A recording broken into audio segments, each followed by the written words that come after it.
preparing the beaches to receive cabanas, beach lockers, and lifeguard stands for the beach season. Marvin is responsible for many of the ideas that have gone into the refurbishment of many different city projects. He is one of the key individuals who took on the responsibility of refurbishing the basement of the Long Branch Public Library, which many people thought was going to be an impossible task. We are proud to say that around May 1st, 2019, this project will be completed and open to the public.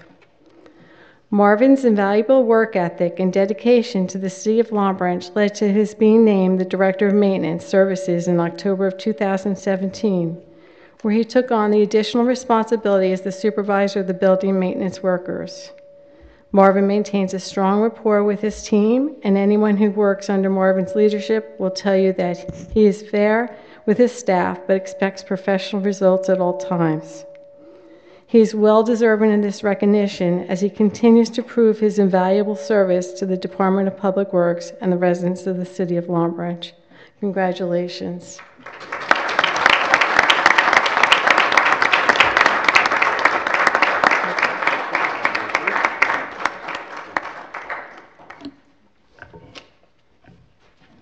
I just got a couple of words. I want to thank Mayor Pallone, the council members, Mr. Jackson, my wife and my daughter Andrea and Grace, Stan, and all the guys I work with. You know, they make it a little easier for me. Buck, Darren, Jimmy, the road crew, Greg. I can't name all of them, but you know, without them, like, I wouldn't be standing here, and I want to thank all of them for that. Thank you.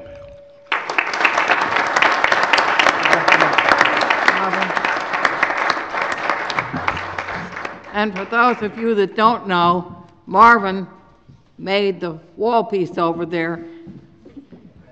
And by the way, I named it Marvin. Thank you very much.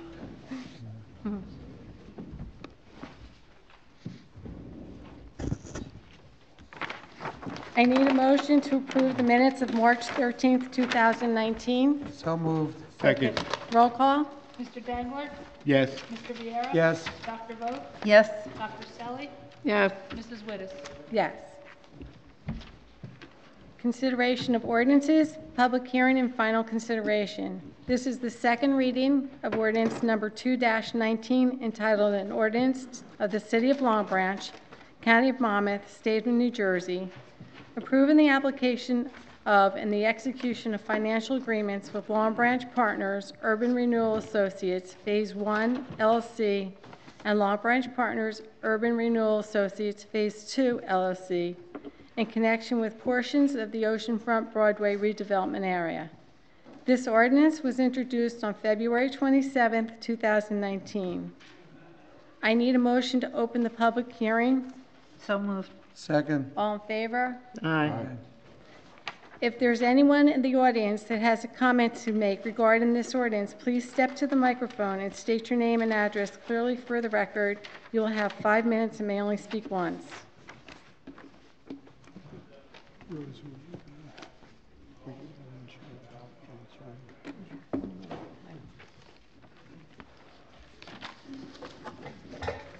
Request 1 minute notification. Vincent Lepore, 33 Ocean Terrace, Long Branch. From the public record to the public record.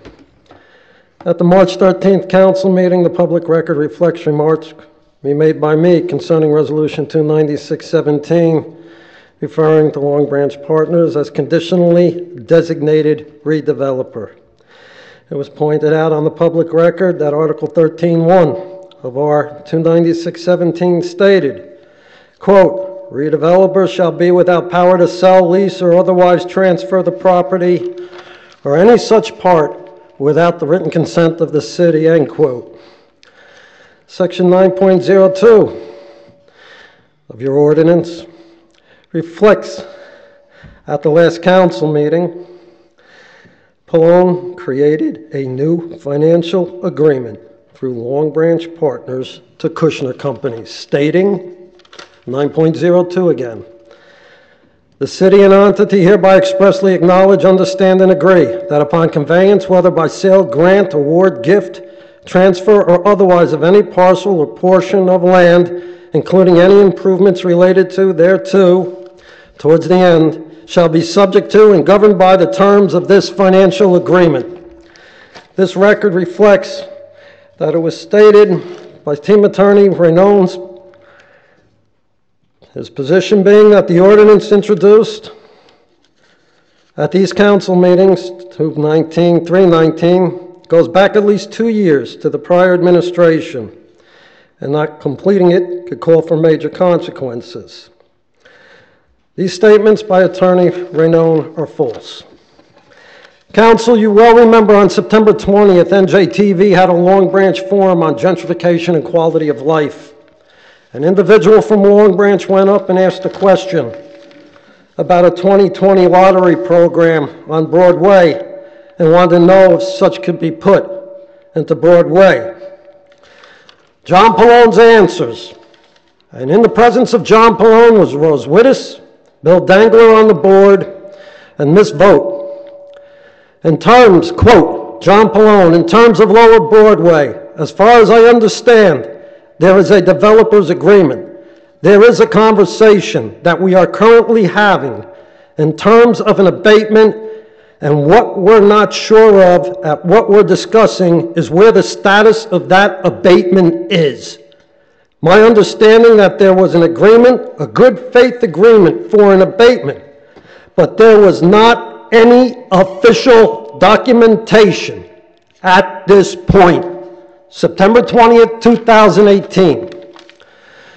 So that what we're doing is discussing, but to address your question, that's the topic of conversation.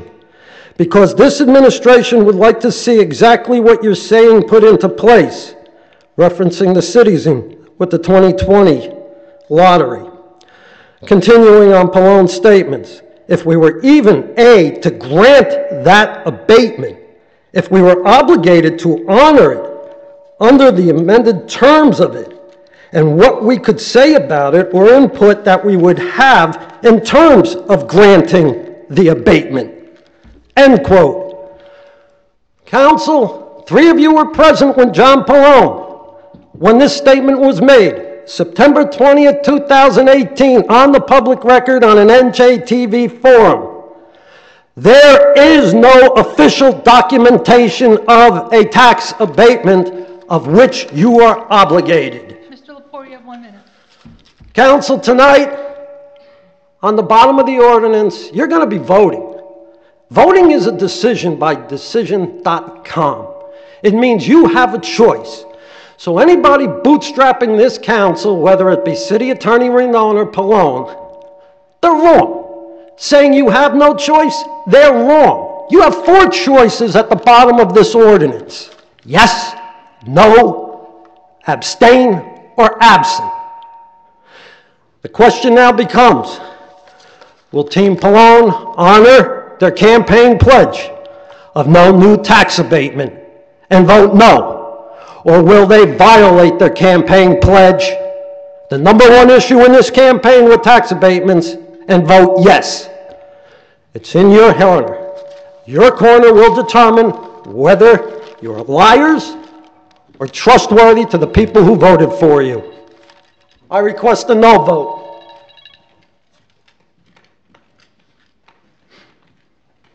Is there anyone else?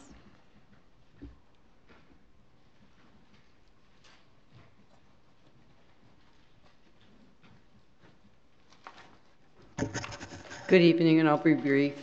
Hildred Woolley, I live at 60 Passaic Gardens in West End.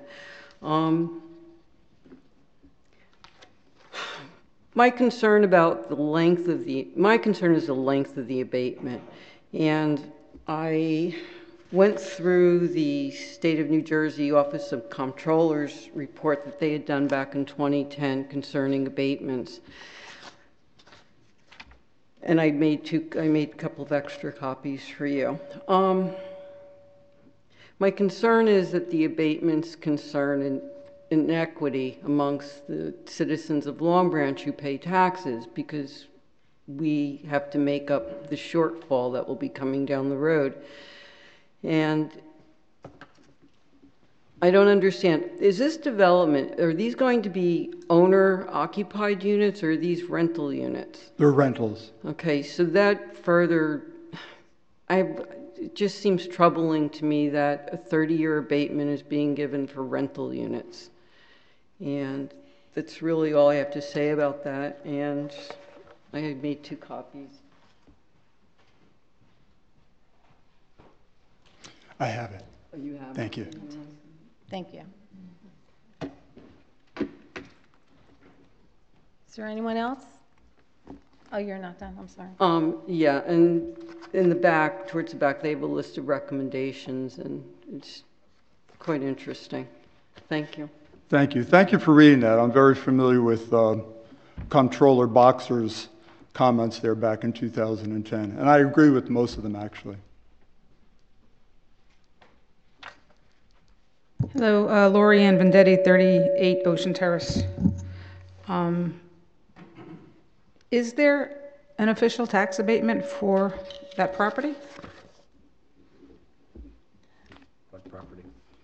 For, from 219, and what we're talking about? This is, well, there's a developer's agreement, but. But is there a tax abatement for that developer's agreement? This is the tax abatement. So we're talking about it now? Correct. Okay, so you would be going against your campaign promises then? I initially thought that... That's inaccurate, Lori. Okay, go ahead. Yeah, that's inaccurate. Well, how is it inaccurate in other if we're words- discussing it now? Yeah, I mean, the bottom line, Lori, is that, anybody can get up to the microphone and they could, create their own narrative. A lot of what Mr. Lepore said, I disagree with, and is, quite frankly, is inaccurate. But, so... No, but if we're, what I'm saying is if well, again, as I've said several times, and Mr. Ranone and our redevelopment attorney is here as well, that agreement was signed in December of 2017. Part of that, it's a multi-stage process that included the abatement. The details of the abatement were not finalized at the time because they didn't need to be. But the reality is that if we don't do the abatement, if we do, as Mr. Lepore, I believe, is suggesting, rip it up, then there are severe consequences to that. Severe consequences being, number one, that we might be liable for the $2.25 million that we received and might have to pay that back. Would also almost guarantee that we would go into immediate litigation with Long Branch Partners, which, by the way, as I've indicated before, they have sued us before for $75 million for saying that we weren't acting fast enough, which, at the time was... I don't want to get into those details, but, we have some differences here. And again, the attorneys can chime in as well. If somebody wants to believe what Mr. Lepore says, then of course they can. But that's not the reality. Well, if we're voting on the tax abatement now, then then you have control over that. I understand the litigation might be a consequence of it, but maybe you could negotiate again. I mean, 30 years, I'll be dead in 30 years, so it doesn't matter, but 30 years is a long time for a tax abatement. I mean, for Matosa, we got 5 years, and that was our blood, sweat, and tears. For 10 years we fought, and we only got 5 years. Yeah, Lori, again, I'm going to defer to the redevelopment attorney or to Mr. Ranone, but I think the 30-year tax abatement is tied into the redevelopment area bond. Am I correct, Mr.? That's correct. Right, Correct. so that's why it's 30 years. Well, I mean, it just, again, I don't know the logistics of it, but just, I know it's not the same thing, but just so people know, the lofts alone advertise that they're giving their people, that they are residential, they're giving their people 30-year tax abatements. So you have someone buying a $1.5 million home, and they're going to be paying $7,600 in taxes. That's I pay more than that for a little ranch, and it is not fair to the cities, to the residents of Long Branch that we're going to have to pay for all these developments. I mean, Before, when it first happened, developers had to come in. We had to entice them to come in. I understand that. Now everyone wants to come to Long Branch. Why are we giving more away? So Lori, if I may, again, if you want me to respond, then at some point I would like our attorneys. Yeah. Yeah, no, I was going to let her finish, Mayor, and then I was going to respond. Oh, okay, but then I'll comment as well. Go ahead, Lori. I'm sorry. just, again, if it's something we're stuck with, we're stuck with. I don't know. Unfortunately, I didn't educate myself and everything about this ordinance, but it just seems that if we're voting on it, you know, maybe something else could be done. 30 years is a big, long abatement, and like I said, developers are dying to come into Long Branch now. And obviously, the tax abatement goes with the property, right? If they sell, it goes with whoever buys it. So it's a nice piece of property that another developer looks like they're going to get anyway. Which anyway, it's just depressing that we got all these 30 years tax abatements and Long Branch is not getting any benefit of it. I mean, we're not getting any benefit to the city, to the residents at all. People come to Pier Village, they spend some money, the businesses are getting that. Long Branch, the city, is not getting anything out of it for 30 years, which most of us aren't going to be here to benefit from it. Anyone else?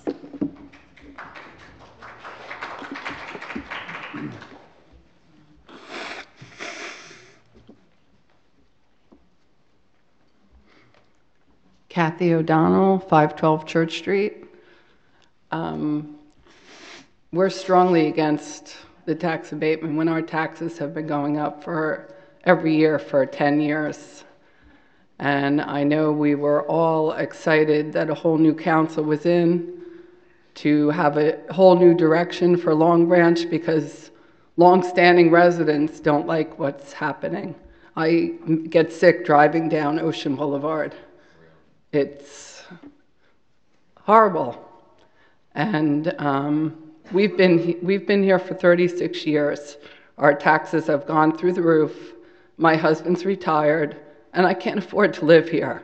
But a 30-year tax abatement is going to billionaires. There's something wrong.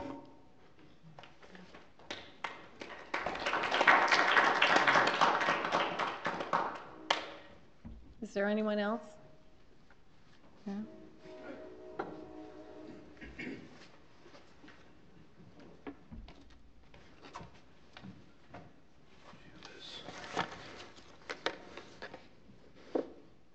Do my timer, I'm sorry.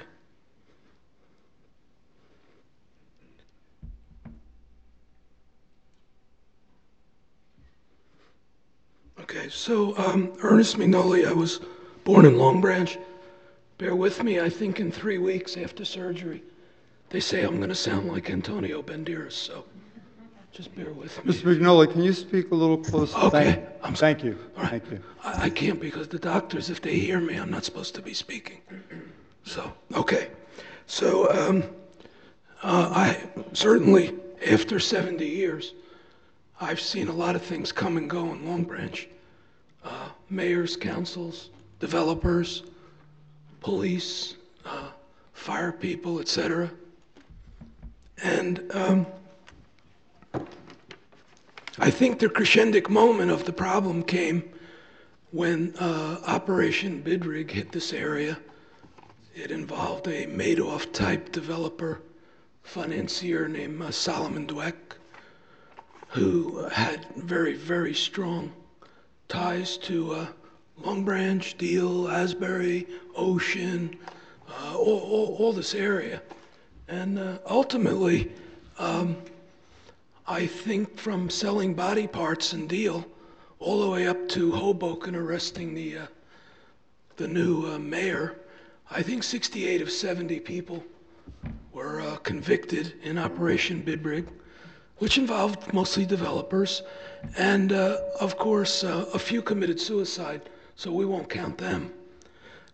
And so to feed forward to, I believe, mid-2017, when it seemed like a coalition of Long Branch people decided we've kind of had enough of being manhandled by developers and tax abatements and an administration with a legal team that sold Long Branch out for 28 years.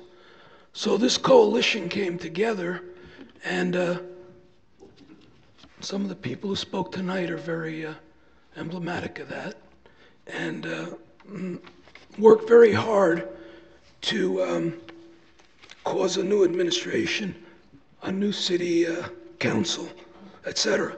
So how does this relate to tax abatements? Myself being involved, my slant was to do research on tax abatements and tax abatement homes and tax abatement religious institutions and buildings, et cetera, et cetera. And although it was difficult getting this information, when I finally got into it, it was horrific. I mean, mind-boggling. I mean, tax-exempt condos in Harbor Mansion that, you know, you have somebody over on a certain day for, I don't know, Eggs Benedict, and you call it a religious ceremony. And so then we start to look at the amount, and the amount was staggering, so that I'm glad. I hope you're laughing with me and not at me. Good, sir. I'm a little self-conscious if you're laughing at me. So what happened was the numbers started to be staggering, which meant with all these condos, homes, businesses, religious places getting the abatements, everything shifts over to the other Long Branch, like people who are speaking. And your taxes start to go wild. I mean, wild. And yet, you see other people living in opulence saying, well, I'm not paying anything. And, you know, it's kind of, so we thought in that election, in this May 8th election of 2018, that, you know, the metaphor is going to be a clean sweep. We're going to look at all the tax abatements, maybe start to recall some of them. You know, no more living in Brooklyn and having 5 tax-exempt homes here. And it seemed like it was going to happen. July 1st, the greatest thing happened. Ansel Grimm-Aaron was terminated with Mr. Aaron, who probably negotiated half of the problems in Long Branch for 30 years. He's gone. But we're still here now. Look, you know, I really didn't want to talk about tax abatements tonight, but it's pernicious. No matter how much you come here, it just keeps going and going. Long Branch and Asbury and Long Branch and Deal and Long Branch and Ocean and it just doesn't stop. Enough with the tax abatements.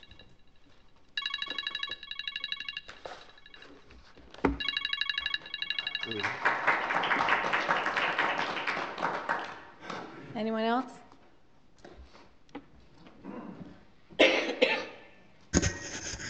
Good evening, Patty Veracchi, 246 Jerome Avenue, Oakhurst.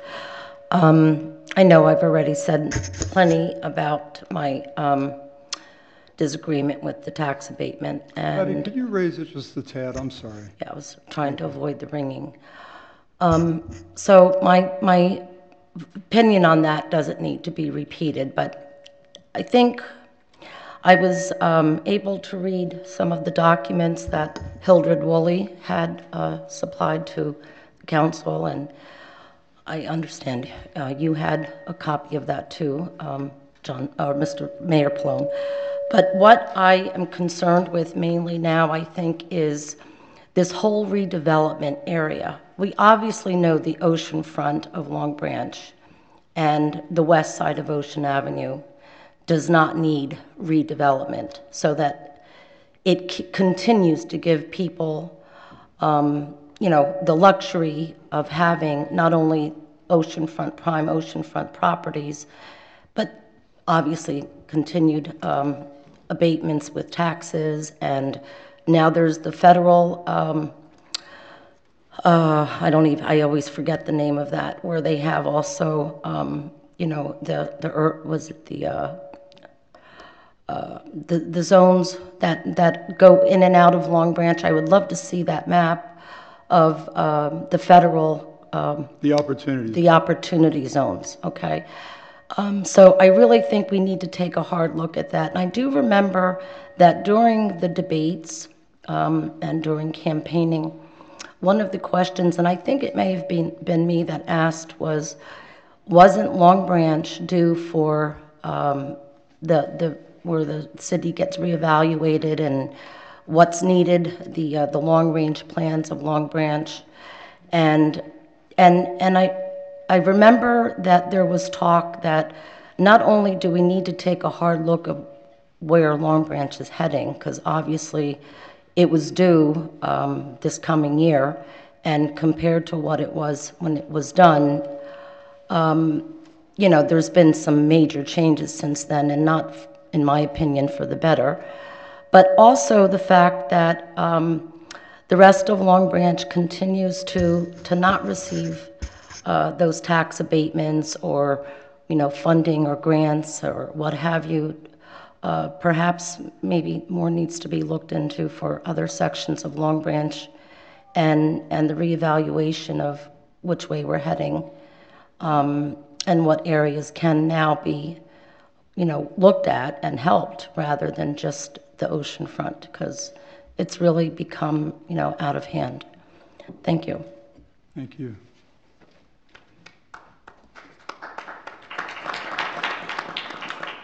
Is there anyone else?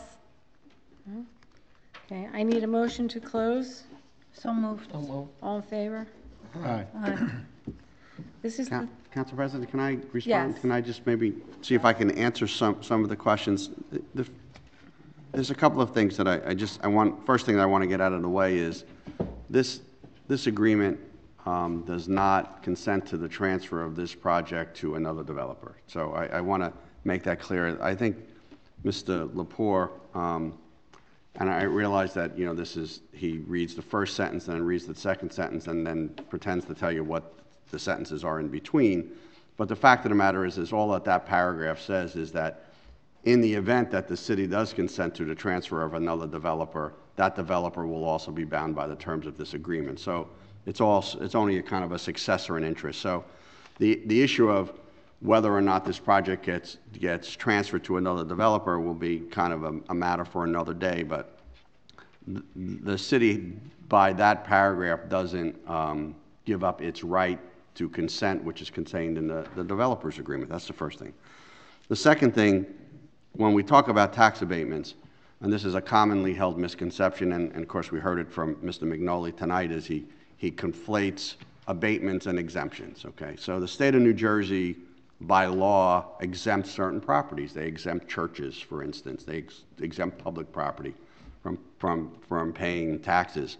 Those are state tax exemptions, and those properties are exempt from paying taxes. That's not what we're talking about here. We're talking about abatement. So abated properties pay some portion of their property taxes, right? They pay payment in lieu of taxes. And this agreement has a step in over the course of the years to a point where in the I guess the 25th year, they're up to 80% of what the taxes are. The actual payments that are going to be made here are not far off from what they would have paid in municipal taxes in any event. So we need to understand that there are taxes that are going to be paid here. There's been much made of the issue of, is there a commitment to no tax abatements or tax abatements? So why is this one different? And why maybe this is going to be the last of them. And that's because that this transaction was more than just a tax abatement, it was a real estate transaction. So the developer paid in 2017 $1.1 million to the city plus another $57,000 to cover the city's cost for certain property, with an agreement that they would pay another $963,000 a year later. So that payment has also been made. So essentially there's been a $2.2 million payment made to the city. So it's easy to say, speakers have come here today and said, well, my opinion is that what's going to happen is that the city on July 1st was going to walk in and rip up everybody's tax abatements. So there's a lot of different tax abatements here in Long Branch, and some of them are 5-year tax abatements to the Matosa people, and those abatements were secured in some respects, and for some of those people by a court judgment. For some of them, because the city decided to honor the court judgment for people who were neither a party to that litigation nor even in the homes at the time that litigation took place. So under some people's theory, the city could walk in and immediately rip up all of those tax abatements and say everybody pay full taxes. Now, I am going to assume, since the law is the same for the people who have 5-year tax abatements and people who have 30-year tax abatements, that those people would pretty much howl, right? And they would say, what would they say? They would say, well, you have an agreement. It's a court judgment. There's a consent judgment that says you're going to give me that tax abatement. You have no right. And I, by the way, I built this house based upon your representation that I was going to get that tax abatement. So you can't take that tax abatement away. And those people, that would be exactly correct. The fact of the matter is, and sometimes I get like melancholy about these things, the great part about this country is that we try to make the laws apply for everybody the same way. And the court system applies the same way, and the laws with regards to the breach of contract apply the same way to the people who are in those 5-year tax abatements and the people who are in a 30-year tax abatement. So just like we could not walk in and rip up the Matosa tax abatements, we can't walk in and rip up tax abatements for people who built projects based upon the fact that they were getting the tax abatement and are currently getting them. So if anybody went into any election thinking that what was going to happen was that all of the tax abatements that were out there were going to be repealed, I don't think that having kind of lived through the campaign, I don't think you ever heard anybody say that, and I don't think any reasonable, rational, intelligent human being could ever think that that would actually be what would happen. So we know that that wasn't the case. So now we're up to this tax abatement. So this tax abatement is a real estate transaction and a tax abatement. The city's got if the city decided, and it's true that the city needs to take these actions, there is a developer's agreement in which the city agreed to take these actions, the RAB bonds and the tax abatement. If the city wasn't going to do that, there are consequences, right? There's a breach of agreement. That breach of agreement would undoubtedly, 2 things the developer would do. It would ask a court to force the city to grant the tax abatements. It would ask the city to pay damages if they didn't grant the tax abatements. And of course, it would immediately require the city to pay back the $2.2 million, because this would essentially be like if you were selling your house and taking back a mortgage and the people paid the deposit and you said, well, I don't want to sell the house and I don't want to give you the mortgage, but I want to keep your money. I'm pretty sure everybody understands what would happen. You'd probably have to give the deposit back. It's pretty simple logic, and leaving aside the cost of litigation, the risk to the city, the potential to the taxpayers of having to pay back $2.2 million, the first 1.2 which has already been spent, the other which is now part of the budget going forward, that's a consequence everybody would have to bear. So this tax abatement is really one that the city is obligated to do. What the city did here is that we tried to mold it in a negotiation, and I think somebody was talking about statements made by the mayor and members of the council back in September when we first started to engage Long Branch Partners in the discussion about this tax abatement, because they came in immediately and said, look, we got our approvals, we're ready to go. Our primary concern is that if there was going to be a tax abatement that was required here, and it certainly was going to be one, what could we do to fill the holes in this transaction that the previous administration didn't fill?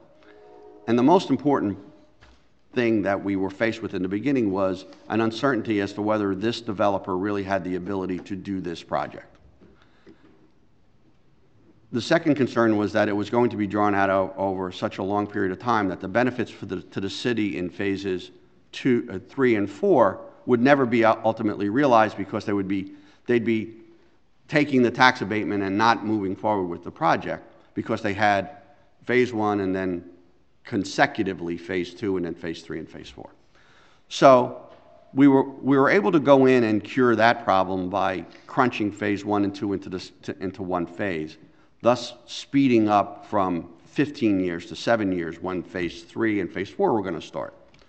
And those two phases, by the way, don't have tax abatements with them. They have RAB components, and there'll be discussions about that going forward, but that's not the case. So we thought in the negotiations, solve that problem. We also understood that the cost for the road improvements of Lower Broadway had been becoming increased based upon requests by the city to improve that in a way that was more desirable for the city.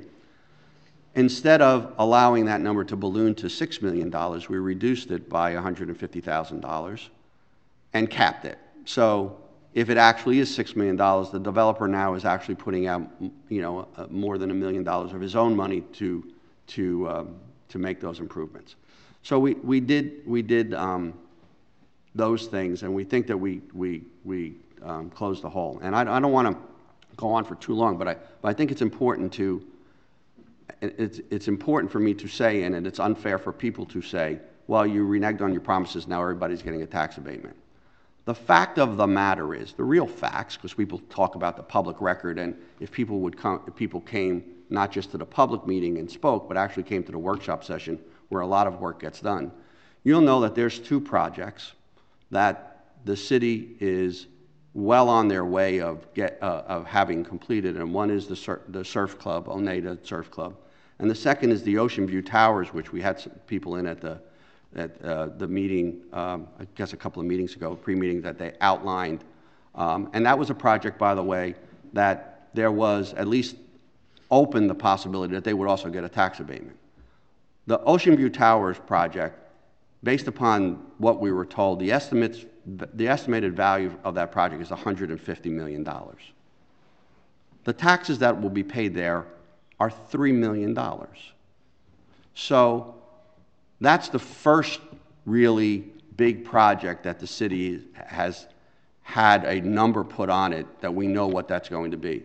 The Oneida Surf Club, I don't have a good number on what that value is, but it's a 102-room hotel on the beach. The Ocean View Hilton is a $50 million assessment. So at a $2 tax rate, you get a pretty good idea as to how much that's going to be in taxes. Those are full tax projects. So it's easy to say, well, there it is, you didn't follow your campaign promises. But the fact that the track record actually is, this is different, and going forward, it's going to be different. And you have to say both if you're going to say, don't do this tax abatement. Because once again, and just, Council President, just to conclude, there are consequences to not doing this. There's a cost to do and a cost not to do. There are truly consequences for not doing this. And when left with a decision in which there are no adverse consequences to the city, the track record, and it's only 8 months old, but that track record is to start to develop projects that are not tax abatement dependent. And I can say, and the mayor allows me to say these things publicly because these are meetings that take place. There have been an awful lot of meetings between developers who are coming in and folks that say in the audience that Long Branch is now a desirable place and people want to develop and you don't need to do tax abatements. You're right. And Kevin McManaman will tell you, because he takes the phone calls, I take the phone calls, George takes the phone calls, the mayor takes the phone calls. The answer is there's no tax abatement. So that message has been sent to developers, and now you're starting to see developments come in and say, we don't want tax abatements. And we're not telling people that there's a possibility that they could get a tax abatement, or, gee, you can make an application for a tax abatement. The message in the beginning is there's no tax abatement. So I think that going forward, to the extent that, and I read Comptroller Boxer's report, all of us who represent municipalities have, it is, every municipality is different. The use of tax abatements in every circumstance is different. There are times when the use of tax abatements, like the Matosa settlement, was legally and morally appropriate way to use tax abatements. It just was. There are other times when you need to do it to spur development, to get things going, and I think Long Branch in some respects had that era and maybe didn't catch on when the wave turned. But clearly the wave has turned now. The tax abatement that you have before you, Kevin and I have, looked at this every which way we possibly can. We did not come to the conclusion that this had to be done lightly. The developer wanted this done in September. We're now in almost April before we got it done. We forced them to do everything that they had to do, and that's the important part. And then we amended this agreement to fill those holes we could fill legally, and our recommendation is that the ordinance be passed. Thank you. This is the third reading of Ordinance 2-19, entitled An Ordinance of the City of Long Branch, County of Monmouth, State of New Jersey, approving the application of and the execution of financial agreements with Long Branch Partners, Urban Renewal Associates, Phase 1, LLC, and Long Branch Partners, Urban Renewal Associates, Phase 2, LLC, in connection with the portions of the Oceanfront Broadway redevelopment. I need a motion to adopt on third and final reading, advertise according to law. So moved. Second. Roll call. Mr. Dangler? Yes. Mr. Viera? Yes. Dr. Vogt? Yes. Dr. Selly? Yes. Mrs. Wittes? Yes. This is the second reading of ordinance number 3-19, entitled A Bond Ordinance Providing for Various Capital Improvements in and by the City of Long Branch in the County of Monmouth, New Jersey, appropriating $4,850,000, therefore authorizing the issuance of a $4,850,000 bonds or notes of the city for financing the cost thereof, directing the special assessment of a part of the cost thereof, and authorizing the execution of one or more special assessment agreements in connection therewith. This ordinance was introduced on February 27, 2019. I need a motion to open the public hearing. So moved. Second. All in favor? Aye. Opposed? If there's anyone in the audience that has a comment to make regarding this ordinance, please step to the microphone and state your name and address clearly for the record. You will have 5 minutes and may only speak once.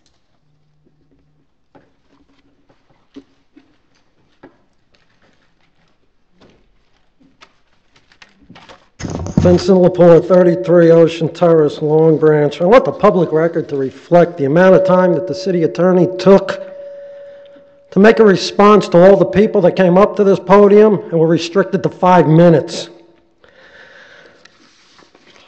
Mr. Pallone, you quoted, and this pertains to Ordinance 319 because I'm going to read the assignment and assumption, section 901, and when I get to it. But prior to that, you made a statement, because it's probably going to make the statement again, Mr. Pallone. Anyone can walk up to this microphone and can make a narrative. That's what you stated about me, Mr. Pallone. Mr. Pallone, you're a professional liar, an outright liar. Mr. Lepore. That's acceptable speech, Ms. Wittes. No, it's not. It is. No, it's not. Mr. Raynon, you stated you approached this with melancholy. You lied in a melancholy fashion, Mr. Raynon. You're a melancholy liar. Mr. Lepore. I am requesting West End Long Branch NJ Watchdog take the video of the September 20th, 2018 New Jersey Gentrification and Quality of Life and show the remarks of Mayor John Pallone as I read them on the record word for word. And let the people decide who's the liar in this room tonight. Mr. Lepore. There is no official documentation. Mr. Raynon went on to talk that I abbreviate sections. Well, Mr. Raynon, we're going to read the whole section for Ordinance 319. By the way, counsel, nice job of hiding behind the attorney instead of coming out and making your own remarks on the tax abatement. Section 9.02, automatic assumption.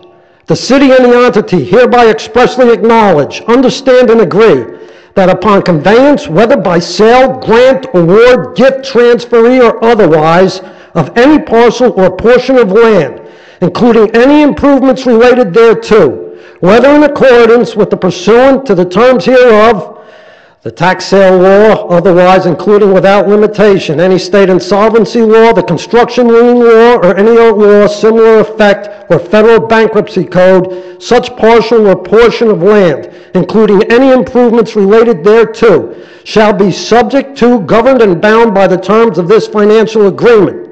Any acceptance or claim of title or ownership of any parcel or portion of land, including any improvements related thereto, shall constitute an acknowledgement and assumption for all purposes of law by such person or entity accepting or claiming title or ownership, that it and in its respective parcel or portion of land, including any improvements related thereto, shall be subject to, governed, and bound by this financial agreement.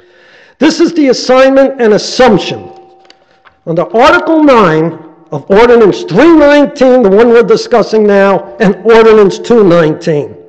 To the people out there, get a copy of this ordinance tonight, 219 and 319, and read this. And I'm requesting West End Long Branch NJ Watchdog post this page this evening on Facebook to prove what liars Mr. Renone and Mr. Balone are. I'm requesting a no vote on Ordinance 319 for many reasons said prior when I got up here and spoke about Ordinance 219. And let's keep it in mind. To the lady that came up and talked about other ways of going about this, Broadway was put in a federal opportunity zone. You have 1 minute, Mr. LaFleur. Thank you, Clerk. Broadway was put in a federal opportunity zone, and the current developer or prospective developer, Kushner Companies, who everybody heard in the media a few months ago, buying it and acknowledging it by Long Branch partners, they have the opportunity of federal tax incentives, unprecedented federal tax incentives to develop Broadway. Kushner can take advantage of those federal tax incentives without a 30-year municipal tax abatement.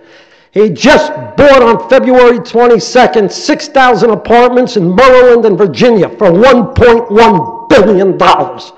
Why does he need a 30-year tax abatement from the city of Long Branch? Perhaps this council should learn basic math. Request a no vote on Ordinance 319. Is there anyone else that would like to address the council?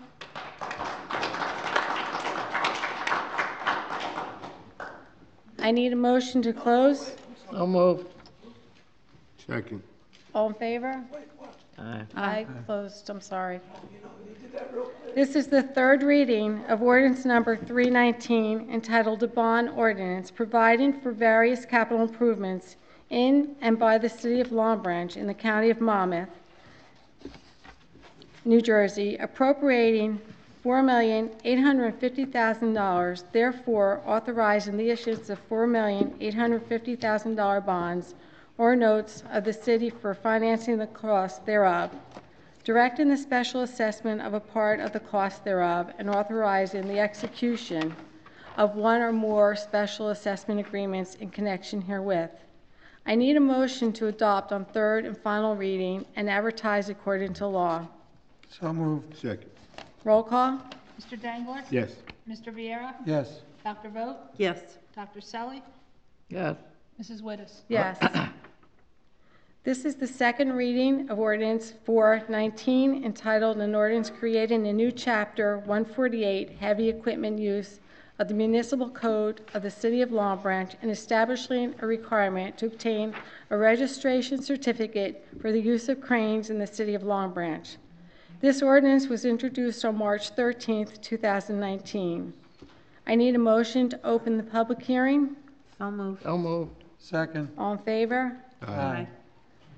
Is there anyone in the audience that has a comment to make regarding this ordinance? Please step to the microphone and state your name and address clearly for the record. You will have 5 minutes and may only speak once. No? Can I speak about something else? We're talking about the crane ordinance right now. You'll have an opportunity to speak later. The public portion follows this. This is just the public hearing for the introduction of these, for the adoption of these ordinances. Yes. Okay, thank you. You're welcome. This is I need a motion to close. So moved. All in favor? Aye. This is the third reading of ordinance 4-19, entitled an ordinance creating a new chapter 148, heavy equipment use of the municipal code of the city of Long Branch, and establishing a requirement to obtain a registration certificate for the use of cranes in the city of Long Branch. I need a motion to adopt on third and final reading and advertise according to law. So moved. Second. Roll call. Mr. Dangler? Yes. Mr. Viera? Yes. Dr. Vogt? Yes. Dr. Selly? Yes. Mrs. Wittes? Yes. This evening, we're going to hold the ordinance pertaining to creating an intentional release of balloons code because we want to refine the wording on that ordinance. I need a motion to open the public portion of the meeting for all comments. So moved. Second. All in favor? Aye. If anyone in the audience has any comments to make, please step to the microphone and state your name and address clearly for the record. You will have 5 minutes and may only speak once. Mike Castellano, Asbury Park, New Jersey, current chair of Surf Rider Foundation, Jersey Shore chapter. We just wanted to thank you again for introducing the ordinance to ban the intentional release of balloons. And although you do need some time to look into it further, we'd be happy to offer our assistance to help you with any wording that you needed. But again, just very grateful that you've even considered passing the ordinance. It's no secret that throughout the past couple of years, the amount of pollution has continued to grow, especially here in the Jersey Shore. And so throughout the last year, we've, had multiple cleanups where we found, a plethora of balloons. And in passing the bill, you would be joining, this large group of cities who have already done the same. So again, thank you for introducing it. And if you need anything, any kind of support, any assistance from us, you have our full support. So thank you. The language issue was just a minor issue with regards to how the penalty provision was, but the substance of it was, we had a presentation by the Environmental Commission, so Yeah. we're ready to go. It's Yeah. like a form issue. It's not a substance issue. And we'll have it on our next agenda for adoption. And John and Mike, I just want to thank you for all your assistance with us. Appreciate it. Is there anyone else, sir, you wanted to get up and speak? Me? Yeah.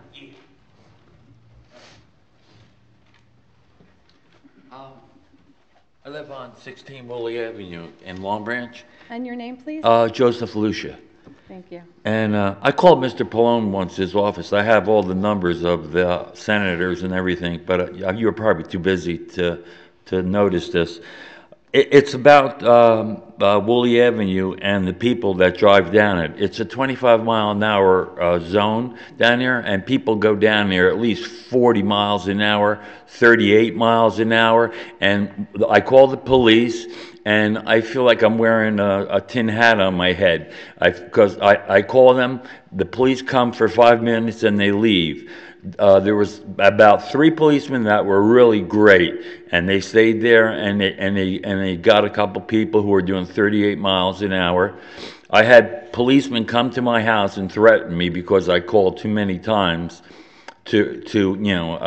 about people speeding on Woolley Avenue. And also the other day, I had 2 big policemen come over and tell me that I ran out between bushes and almost made a car get in an accident, which was bull, because what happened was I was taking out my garbage and this guy was doing about 40, and I had to go in. And what he did, he called the police and said that I came out there and almost gave him an accident. If the guy was doing 25, he wouldn't have to worry about getting in an accident. I have 17 names here of all the people that live on Woolley Avenue who all agree with me that we would like speed bumps. I talked to I'm not going to name his name, but he's a lieutenant here, and he was kind of nasty. I told him that I used to live in West Long Branch too, and I said, those policemen are good. You go down Parker Road, and you do more than 5 miles an hour past the limit, those policemen are going to give you a ticket, okay? Over here, they don't care. They just they brought a machine that shows you the speed, okay? That's great one way, but when they're coming the other way, they're doing 40 miles an hour, you know? And the people just want something done. I asked for, you know, like the speed bumps, a couple speed bumps, the rubber ones that you can screw them, and they're Allenhurst, I think, has them. And it's, you know, somebody's going to get hurt sooner or later. That's the only reason why, you know, that I came here and I got all the names of the people, and all these people are worried about it too. But the policeman, when I told him, I said to him, I go, I wish you were like the policeman in West Long Branch. And he goes, why don't you go back to West Long Branch and live? And that was really nice of him to say to me. I'm living in Long Branch for 29 years now. I mean, I'm only making $26,000 a year. I'm 68 years old. I'm on Social Security and a pension. That's all. You know, I had melanoma. I spent a lot of money on that, and you know, that's all I wanted, and that's it. You know, I want something done on that avenue, and these policemen just don't seem to get it. They just, you know, if they come there and just their presence and they stay there from 7 to 8, that's all, when these people are there. Because once the police leave, if they leave a half hour early, these people just fly down the road. They don't care. You know, one lady gave me the finger because I was standing by the sign that I had. You know, real classy woman, and that's, you know, that's what I'm just saying, you know, that's all. So I'm sorry you had that experience. Can you stay till after the meeting, and I'd like to talk to you a little bit about it. We'll see what we can do. I did call you too, because I got all the numbers of all the senators and everything. Do you remember how long ago? Oh God, had to be about a month ago I called you. I called a lot of senators. Maybe that's his brother. Maybe he's confusing you with Frank. Oh, it was me though, right? Not Oh my- yeah, not my- it was okay. you. Yeah. I apologize. That's all right. That's okay. But this has been going on a long time. This has been going on for 2 years, and the police. You know, I feel like I call up every day, and you know, I feel like they say, look at this jerk. You know, he's calling up again. You know, we'll send a policeman here for 5 minutes and he'll go, and then they lied to me the other day too. When they said that, when that guy said that I came out there and almost gave him an accident, that they had these two big cops there. I guess they're trying to intimidate me.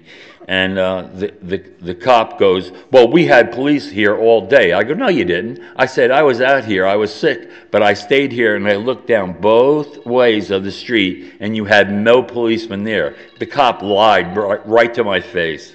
So, like I said, I'm sorry to have that experience. If we could talk a little after. So I'm just curious. I'm assuming people are cutting around from getting onto Westwood quicker, or coming from yes. the school and It's coming like, from the school and cutting through there as well, right? I thought it'd be a nice place to retire. It was like a place where time forgot once until they opened that back row. Right. When they opened that back road, cars. I wake up at 6 o'clock every morning because I can't sleep. It's like zoom, zoom, zoom, zoom. That's all you hear. All for about an hour till 8 o'clock until everybody goes there. I don't know if these police know teachers and don't want to give them tickets. Maybe their kids are in school and stuff. But there was one black policeman. He was great. He was excellent. And he told me, he says, you call every day. He says, you have a right to. And he says, you have a problem here. And 2 policemen told me that. So. Thank you. All right. You want me to stay? Yes. All right.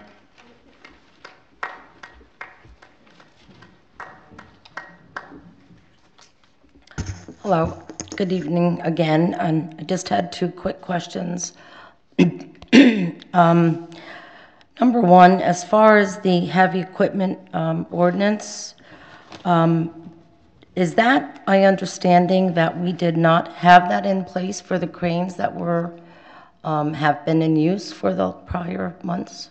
Well, I make sure we understand what this is. The cranes are licensed by the state of New Jersey.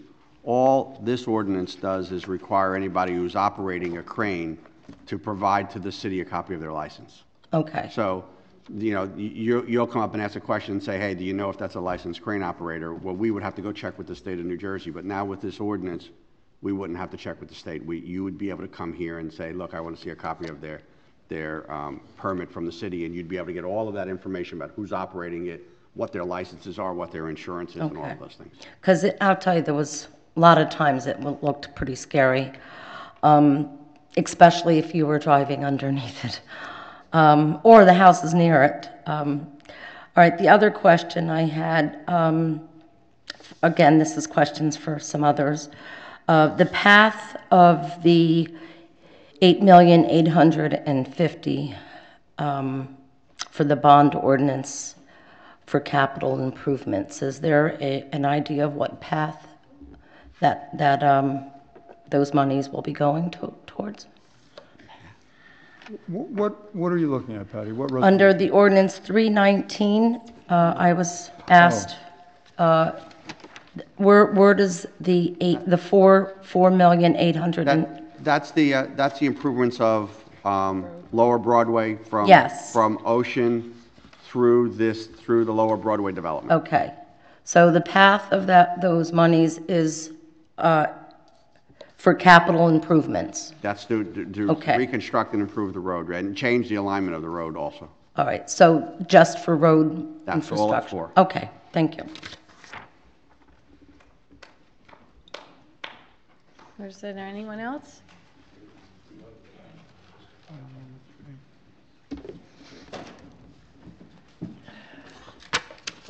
Vincent Lepore, 33 Ocean Terrace, Long Branch, requesting 1-minute notification if needed. So tonight, Council, Team Pallone, you betrayed the public trust. I found it resentful, Attorney Raynone's remarks about the election, that nobody said there would be no new tax abatements. For the viewers out there this evening, you received mailers. You saw the campaign literature. You saw Ms. Rose Wittes in the debate, the second debate, in which she stated, quote, no new tax abatements, end quote.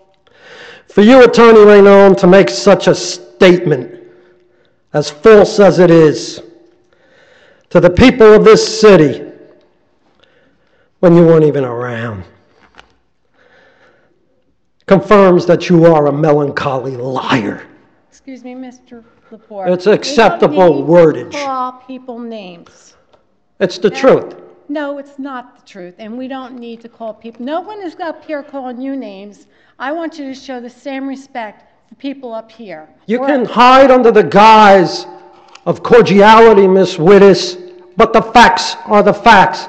I want the West End Long Branch NJ Watchdog to put up the video tonight of the second debate of the Mayor Council in which Ms. Rose Wittes stated, quote, no new tax abatements, end quote. I want that up with the New Jersey Gentrification Forum on Quality of Life and Gentrification, in which Mayor John Pallone stated, quote, no official documentation of tax abatements, end quote. I want that up. Let the viewers decide who the liars are in this room. Your credibility, Team Pallone, was gone a long time ago. And as for you, Ms. Wittes, and you, Mr. Dangler, from your statements in April of 2018 to tonight, you sold out the Board of Education. You threw them under the bus. I was at a Board of Education agenda meeting last night with a representative from the New Jersey State School Boards Association. And she stated clearly the role of the members is to protect those, the most unprotected in our society, the children. This abatement robs the schools, the children, their parents, and the taxpayers. That's what it does. You put an undue burden on the remaining taxpayers in this city to apply a tax abatement upon which eventually Kushner will make a tremendous amount of money. There is no difference between Team Pallone and Team Schneider. In fact, tonight, Team Pallone is worse than the Schneider team. Because the Schneider team said what they were going to do as bad as it was, and they delivered. Team Pallone lied. You betrayed your own voters. You betrayed the whole damn campaign. Your campaign amounts to tonight nothing but lies and free food. Pallone team lied on no new tax abatements. Tonight is the beginning of the end for Team Pallone. You lost all credibility and you gave us junk government. Mr. Lepore, I think the main word right now is new, and this is not new. Okay? Excuse me, there was no official documentation, Miss Witt. Miss Wittis, where were you 3 years ago? That's your interpretation. No, it's the Okay, fact. I'm not gonna stop. 29617, Miss Wittis, where were you on that resolution? You were not in this room, Miss Your Wittis. time is up. You were not in this room. Time is up. Then you're a liar too, Miss Wittis. Please be seated. Thank you. And Mr. Lepore, you're not going to be allowed to come up here and call people names any longer, because I'm not going to tolerate it in this council chamber. Do you hear me? Do you hear me? No. If you have nothing, if you cannot respect this council, then please do not come up and talk to us. You lost respect.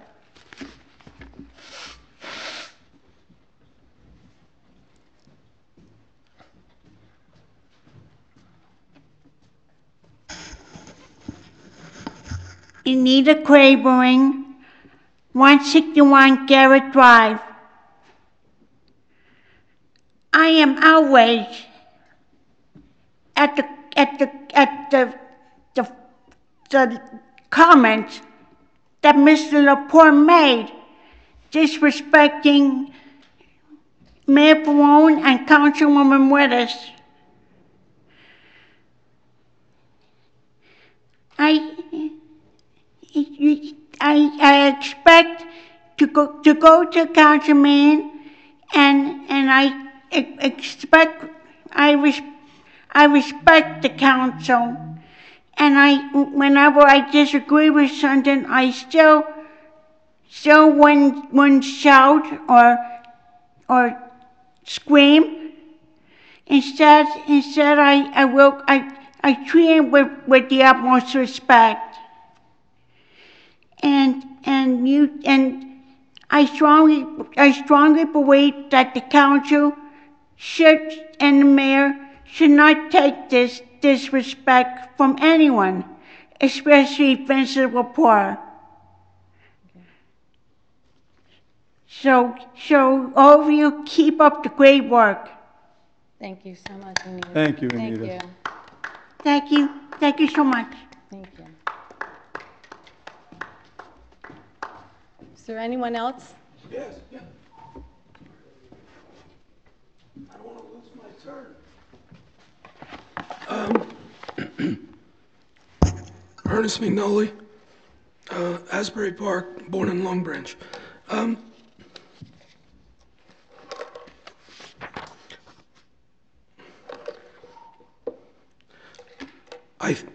I think this is healthy debate. It's not personal. I don't, in my opinion, the council, the mayor, and the attorney are making it personal. Why when would you call someone a liar, that's personal. Okay? It's my time. Okay. Hello? Go ahead. I listened for 38 minutes to your lawyer. It was way too long. Excuse me? Well, how long did he speak? He spoke long enough to explain no, he spoke to the people too long. in this audience who came out Can I have my tonight who time? wanted to hear why we made the decision we made. Can I have my time? You can have your time, but don't accuse and don't say things and don't tell me that we're taking it personal. We're not. We don't deserve to be disrespected. You know what? I don't want to argue it. You said, Okay. I said make it. This is healthy. I Go said, ahead. I said it's healthy. Go ahead. All right, and don't make it personal. I didn't. So, for a city attorney on a televised network to refer to people as unreasonable, irrational, and maybe not intelligent, I don't know, city attorney. I don't know I'm sorry, Mr. Rinaldi, when did somebody say irrational, unreasonable, unintelligent? I didn't hear that. Can I ask you, Did you hear that? Wait a minute, yeah, I did. Whose time is I didn't call people that. Whose time is this anyway? Can I speak? Sure. Okay, you can speak after, but let me get my stuff out. You know, I had to listen to some council members a few weeks ago when people left refer to them as, or no, even while they were here, use the word crap. I didn't find that nice. But, you know, it's like you think you can do it, but we can't. But I don't do it anyway. But I do want my time. And I do think that this city attorney is really no different from the last group that we had. I mean, in the final analysis, not making it personal, making it sound like whatever you want. You just keep voting yes for everything, and Long Branch keeps getting disfigured. I mean, look at it. I mean, really, are you proud of this? And now I'm born here, and I live in Asbury, and they're following in the same footsteps, disfiguring our city, right? For, I don't know, what do you have, 30,000 residents here? We have 15. All this stuff you're talking about is benefiting people from New York, Connecticut, Washington, California, and that's it. It's not a benefit. You know, the city council said, well, you know, we have a project that would make $50 million in tax. Okay, that's profit. Let's take $2.5 million. Let's take back the Broadway project and do it our way. There's your money. Won't cost the taxpayers anything. Am I correct? And I just think that if we're all going to be civil and get along, that the council, the mayor, and the very vocal city council allows us to have discourse, and not these after comments that, like, you know, I don't know. I wrote down, you said something like, any rational person would know that you can't conflate abatements with you know, did I write it wrong, or did you not say that? No, I did. Okay. All right, so I can't. You know what? Because Mr. You know what? You know what? Look, I'm not going to argue with you. Why Look, even bring up the word arguing? We're talking. Oh, okay. Why make it sound like it's an argument? It's easy to say things. Words mean something, right? We're here. We're in the chambers in which this governing body has legal responsibilities. We pass laws here. Hey, so when you use the word exemption and abatement like it's the same thing, it's maybe it's better if I say it's not fair, because I think you probably know the difference.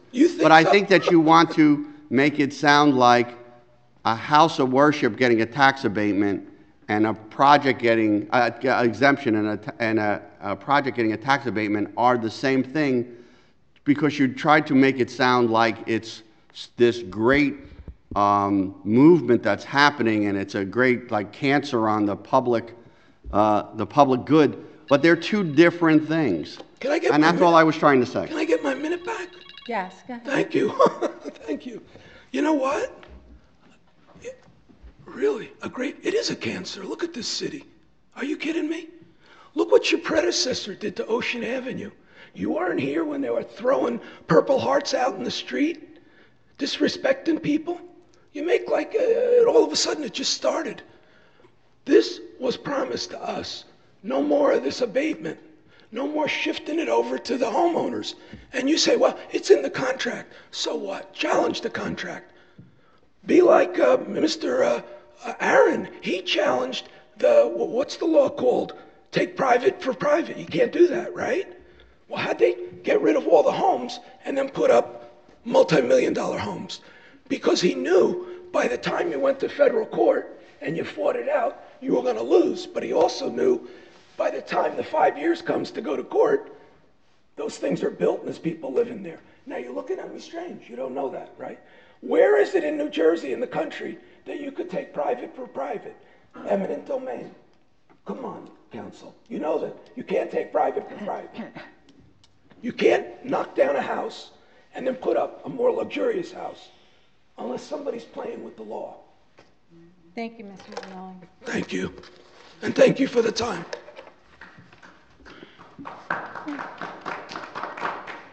I need a motion to close the public participation portion of this meeting. Anybody else? So moved. Second. Hold it, Oh, I'm sorry, sorry. ma'am. Go ahead. We saw you. I'm sorry, I didn't see you get it. She was starting this thing now. I didn't see you, Debbie, I'm sorry. I had my hand before, but then people were just walking up. I didn't know you were supposed to do that. My name is Debbie Ruther, 199 West End Avenue. Debbie, you can lower the mic a little bit, just Bring it down. pull that down a little bit. Yeah. I read an article recently in The Link about the Seaview Towers. You know, someone wants to develop it. And I know it's probably not on the agenda for tonight, so I could talk more another time, but somebody was mentioning Ocean View Hotel or something. Is that something different? No, I'm sorry, I said Ocean View, I should have said Seaview. Okay. Right, I apologize. I didn't know if it was something different because No, I wasn't at no. previous meetings. So what I just wanted to say is if, you know, whoever okays things, like it seems like when the developers come in, they always want, you know, to change an ordinance or zoning rule that's in effect for the town, which is supposed to be good for the people that live in the town. So I would just like to say, instead of them wanting to build something that's 12 feet high and add 30 more units, you know, maybe could someone just enforce the zoning laws that are in effect instead of, you know, just letting them have what they want. And, you know, it seems like they wanted to put in a rest area and give more public spots on a public road. This doesn't seem like it has anything to do with, you know, anything that we don't have now. Like, I don't know what's the point of a rest area, you know, along the boardwalk, which they act like they're giving us, and a public street on South Bath. They're going to add 60 parking spaces. Like, I don't even think you could fit 60 parking spaces there, but, you know, they want to increase the tower to 112 feet and 30 more units so they, you know, can make it more cost effective for them. But then, you know, the people that live there are the ones that are going to have to look at this building, you know, while, you know, for the rest of our lives. So that's all I want to say. And is it coming up at a future meeting? Because I didn't know really what was on the agenda. Is it better to come back another time, or? The answer is that it probably will be coming back, and you're right that the developer came and asked for a lot of things. So they came and they did, and a lot of the issues that you're talking about are issues that were raised by council members when it came up. So that development is going to come back probably a number of times here, because we're trying to figure out a way to get it right. So yes, the answer is that if you keep an eye out on the agenda, you'll see it. And it might not be on it'll be on a regular meeting when there's going to be a formal vote, but it might be on the workshop session, which is, if you sit in on the workshop session, you really get to hear the back and forth and to get more details. So it might be on either of them, so just keep an eye on the agenda. But it will be coming back, yes. But if it's on the workshop, like whatever you discussed today at the workshop doesn't mean that's necessarily at the meeting, at the following meeting. It could be. That's correct. Weeks down the road. Saying. So if you come to the workshop session at 5:30, you might hear it, and then by the way, you'll know whether or not something's going to go on the agenda or not. But typically things are discussed at the workshop session, and then they find their way when they're resolved to future meetings. Correct. Okay. I just wanted to have a chance to say something before, like I didn't know when it was getting decided. You know, in case it was like, you know, you wait too long and then it's too late. Yeah, you're welcome to come to the workshop. Okay, thank you. Thanks. Anyone else? No. Okay. I need a motion to close the public participation portion of this meeting. So moved. Thank you. All in favor? Aye. Okay. We can take the listed resolutions as a consent agenda. I have a motion? So moved. Second. Roll call? Mr. Dangler? Yes. Mr. Viera? Yes. Dr. Vogt? Yes. Dr. Selly? Yes. Mrs. Wittes? Yes. Okay. At this time, Councilman Dangler, do you have anything you'd like to say to the audience? Yes. I do agree that we come here to the council meeting, and I've been on the other side of, obviously, you fine people are, but we do need to, and we'll disagree. We'll disagree maybe a lot, maybe a little, and we'll agree a lot, and maybe not. But the point is to try and keep it as civil as possible. We all can be passionate about our point, but just try and keep it as respectful and still disagree with respect is all I'm asking. Thank you. Thank you. Councilman Vieira? Yes, good evening, and thank you for coming. I'd like to congratulate Marvin for being Employee of the Month, and it's great to have employees like him. And again, as Bill mentioned, respect. Maybe we fail sometimes, but us up here, we take ourselves as a Long Branch resident, and all the decisions that we do make, we make them as we would be a Long Branch resident. So we have to put Long Branch first. I know it's not what you guys wanted to hear, or a lot of people wanted to hear, but we have to consider to put the Long Branch people first. And I know some people don't agree, but that's where we stand. And thank you for coming. Councilwoman Vogt? I just endorse the comments from my two previous colleagues. Respect goes a long way, both sides. And that's the extent of my comment for tonight. Thank you. Councilwoman Selly? I'd like to thank the city attorney for one of the best words I've heard about the tax abatement problem that we have in the city. This is a carryover from the administration before, of which I was part of. And I'm not sure anybody in the audience understands that. However, much of what he said tonight was very important, but I'm not sure how many people in this audience heard or listened to what he said. So, Lou, thank you very much for your words tonight. I appreciate it. Thank you, Councilwoman. That's it. Thank you. Mayor Plone? Yes, I just want to give you an update on a few things that are happening here. On April 9th, which is next Tuesday evening from 7 to 8:30, we'll be having our next coffee with the mayor at the Neptune Firehouse.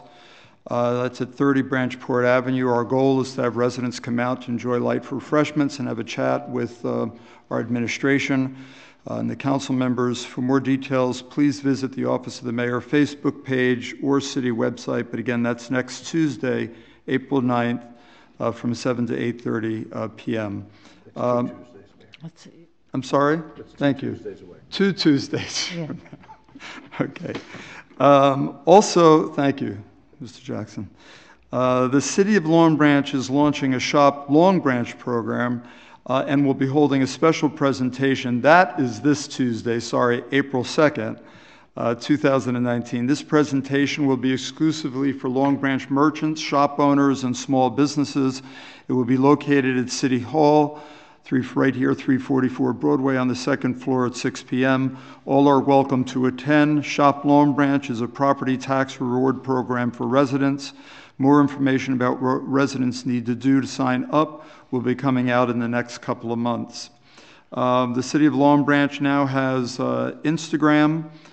You can follow our Instagram to like and share pictures of Long Branch. Search for AT-City of Long Branch to find our Instagram. The City of Long Branch, along with the Chamber of Commerce and Seashore Day Camp and School, will be hosting an Easter egg hunt on Sunday, April 14th, with a rain date of April 20th from 11 a.m. to 1 p.m. at West End Park. City of Long Branch employment opportunities can be found on our website, www.visitlongbranch.com. Under Employment, please visit the page often as it will be updated frequently. The Office of the Mayor Facebook page is looking for submissions to highlight volunteers and community members who go above and beyond to help those in Long Branch. If you'd like to recognize an individual or group, please email LDeangelis, LDeangelis @longbranch.org.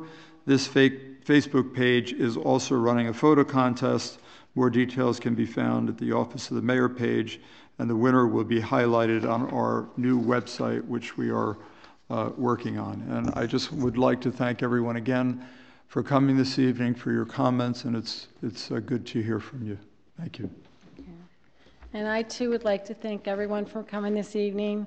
And, you know, one of the things that we ran on was bringing the community together. And that's not going to happen unless we show respect for one another. And, you know, it's okay to disagree with one another, but the bottom line is we need to continue to show respect. And we truly respect your opinions. We listen to you. And we have to make some very hard decisions sometimes.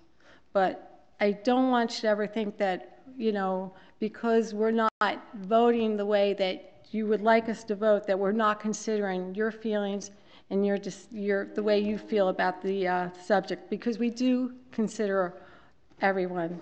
And we truly, and I'm going to speak for all of us, truly have Long Branch, you know, in our hearts, and we would want to make this the best community that there is. And I hope that, you know, if we accomplish anything, it's that, and that this community can be together and be there for one another. So thank you for coming, and I need a motion to adjourn. Thank you. Roll call? No? Thank you.